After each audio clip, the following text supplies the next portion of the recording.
حالات درپیش آ جاتے ہیں یا خود بھاگ جاتے ہیں. پھر جب ان کو کچھ معاملہ نہیں بنتا تو کہیں پر مؤذنی کر لیتے ہیں یا کہیں امام بن جاتے ہیں. تو ایسے ہی جو ہے طلبہ جو ہے بھاگے ہوئے، اور جو نہ وہ تو پورے عالم ہوتے ہیں نہ پورے حافظ ہوتے ہو، تو ایسوں سے ایسی خطائیں ہوتے رہتے ہیں. تو ان کو خود بھی چاہیے کہ جیسے ابھی مفتی صاحب نے بنایا کہ اپنے سے بڑے کو یا اپنے سے جو صلاحیت والے، اپنے جو قابل ہیں، ان کے سامنے اپنی جو ہے اذان، نماز، قرات اس کو سنانا چاہیے. تو پھر یہ جو شکایتیں ہیں انشاءاللہ دور ہو جائیں گی. ہمارے حافظ معین الدین صاحب جو اس کے ذمہ دار ہیں اعلان نیوز کے، ماشاءاللہ انہوں نے بہت بہتر سوال کیا اور بہت بہتر بات بتائی کہ مدرسے میں کیا نماز پڑھانے والوں کے بارے میں کوئی شعبہ نہیں ہے. تو ماشاءاللہ آپ نے سوال کیا، اس سوال کو بہت سے لوگ سن رہے ہیں. تو ہم لوگ جو ہے مدرسے کے بچوں کی نماز کی تربیت کراتے ہیں، مگر بعض مرتبہ ہمارا خود کی تربیت کی طرف خیال نہیں جاتا.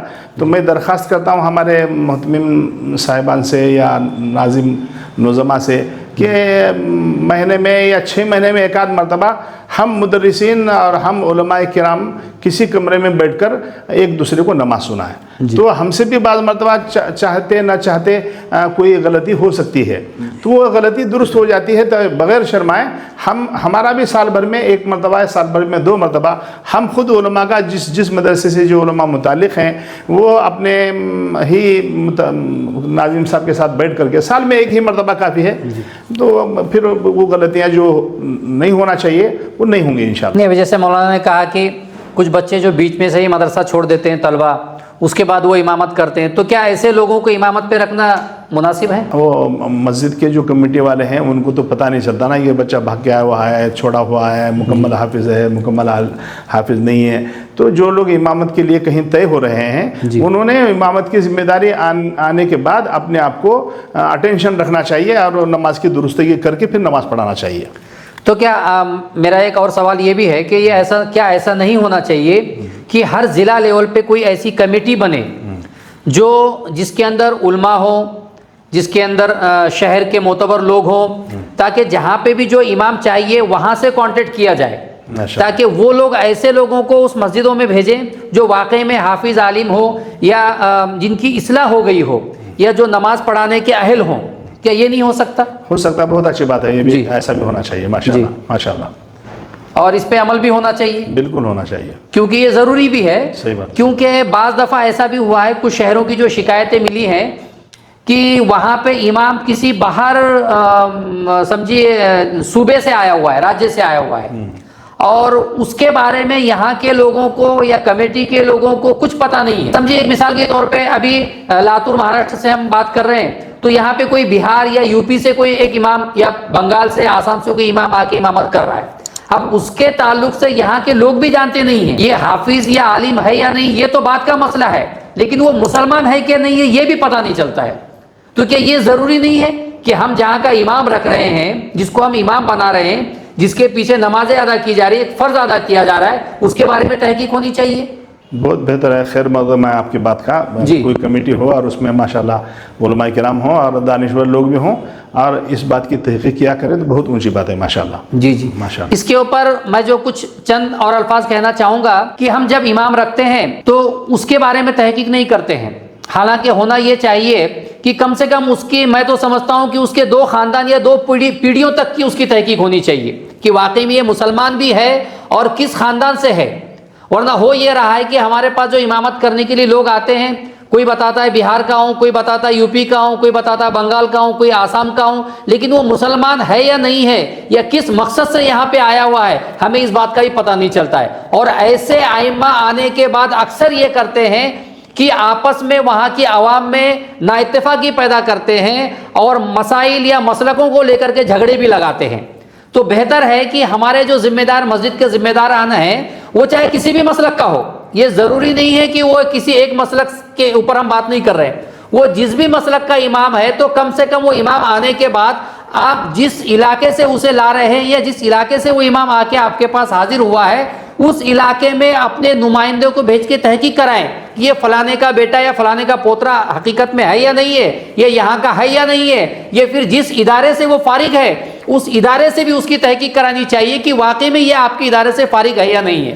تو اس سے ہماری نمازیں بھی درست ہوں گی اور آئندہ جو مسائل پیدا ہوتے ہیں اس سے بھی ہم بچ سکتے ہیں۔ تو آتا ہوں میں اگلے سوال کی طرف۔ مکاتب کا جو ایک ہمارے پاس آج کل بہت بڑا کام چل رہا ہے، لیکن مکاتب کے اندر بھی جو مسائل پیدا ہو رہے ہیں اس تعلق سے بھی کہ مکاتب میں پڑھانے والے کیا کر رہے ہیں، کیا اسی جس طرح ہم نمازوں کے لیے اماموں جو ہونے چاہیے اہل ان کو رکھ رہے ہیں، تو مکاتب کے لیے بھی ہمیں کیا اس کے اہل لوگوں کی ضرورت نہیں ہے؟ ہاں ماشاءاللہ بالکل ضرورت ہے جی۔ اور یہ ہے کہ ان کے جو بھی مکاتب ہیں کام تو بہت اچھا ہو رہا ہے اور اس کی ضرورت بھی ہے، اور بہت سی جگہوں پر مکاتب کو چلانے والوں کے ذمہ دار بھی ہیں، اس کے ناظم بھی ہیں، جی جی، اور ناظم بہت اچھا لے کر چل رہے ہیں۔ جی، لیکن جس مکتب کا کوئی ذمہ دار نہیں ہے، جی، خود ایک مدرس ہی اس کا ذمہ دار ہے، تو تھوڑی وہ چیز ہو سکتی ہے۔ ہر چیز کا کوئی نہ کوئی ذمہ دار ہونا چاہیے، تو ایک مکتب، دو مکتب، اور ذمہ دار وہ تو عالم ذمہ دار، جی، وہ دیکھا کریں مکتب میں صحیح تعلیم ہو رہی نہیں ہو رہی، بچوں کا سبق آگے بڑھ رہا ہے نہیں بڑھ رہا ہے، کیا بچے کب سے پڑھ رہے ہیں، کب سے کتنے دنوں میں یہ بچہ کہاں تک پہنچا ہے، اس کی تحقیق وہ ذمہ دار حضرات یعنی علماء حضرات کرنا چاہیے، تو اس سے بہت بڑا اور فائدہ ہو سکتا ہے۔ ہمارے بزرگان دین بھی اس طرف توجہ دلا رہے ہیں کہ بھئی مکاتب صرف پوت پورا کرنے کے لیے نہ ہوں کہ بھئی مکتب ہے، ہمارے پاس بھی مکتب ہے، بلکہ اس مکتب کا دینی اور دنیاوی فائدہ بھی ہو ماشاءاللہ۔ جی، وہ اس کا تعلق جو ہے مکتب کے ناظم سے بھی ہے، اور اس کا تعلق جو ہے لگن اور دھن سے پڑھانے والے مدرس سے بھی ہے۔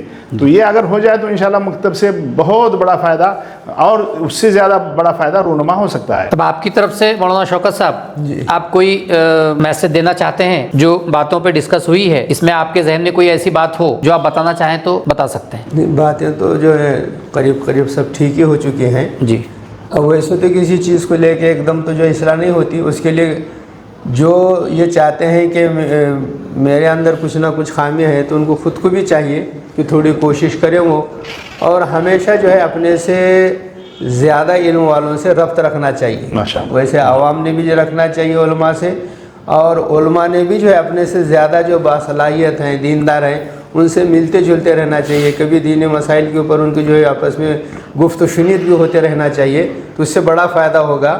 اور پھر جو ہے عوام کے سامنے باتیں بھی آئیں گی تو بڑے اچھے آئیں گے، اور سارے مسئلے مکتب ہو، امامت ہو، اور دیگر جو بھی مسائل ہیں تو وہ انشاءاللہ جو ہے بہت آسانی کے ساتھ عوام کے سمجھ میں بھی آئیں گی، اور مسائل آسانی سے حل بھی ہوتے رہیں گے، سارے کام ٹھیک چلتے رہیں گے۔ ماشاءاللہ جی ماشاءاللہ۔ جی، آپ کچھ کہنا چاہیں گے مفتی صاحب؟ نہیں ماشاءاللہ بہت اچھی باتیں آئی، آپ نے سوالات بھی بہت اچھے کیے ہیں، حضرت مولانا نے بھی جوابات بہت زبردست دیے ہیں، بہت ہی سنجیدگی کے ساتھ سلجھی ہوئی بات کہی ہے ماشاءاللہ۔ جی، اور تو کچھ کہنا نہیں ہے۔ آخر میں آپ سبھی مسجد کے ذمہ داران سے ہماری گزارش یہی رہے گی کہ آپ جو امام رکھ رہے ہیں، مؤذن رکھ رہے ہیں، بہتر ہے کہ وہ پوری طرح اہل ہوں اس کا خیال رکھیں، اور ذمہ داران ائمہ کرام کو ایسی تنخواہیں بھی دیں جس سے ان کی پوری ضرورتیں بھی ہو۔ اکثر ہوتا یہ ہے کہ کم پیسوں کے لیے یا سستا امام ڈھونڈنے کی وجہ سے بھی مساجد کے اندر اہل امام نہیں پہنچ پاتے ہیں، اس کا بھی خیال رکھا جائے۔ ماشاءاللہ۔ اعلان نیوز میں مولانا شوکت صاحب اور مفتی یعقوب صاحب آپ تشریف لائے، آپ دونوں کا بہت بہت شکریہ۔ اور چند ہی یعنی کہ 2 ہی دنوں کے بعد یا چند گھنٹوں کے بعد کہیں تو چلے گا کہ انشاءاللہ ماہ رمضان کی آمد ہو رہی ہے، اور اس تعلق سے بھی اعلان نیوز لائیو میں سحر سے پہلے روزانہ ایک حقوق العباد کے تعلق سے حدیث اور انشاءاللہ حالات حاضرہ کے تعلق پہ ایک مسئلہ پیش کیا جائے گا۔ دیکھتے رہیے اعلان نیوز لائیو۔ اعلان نیوز لائیو، ہماری خبر آپ کا حوصلہ۔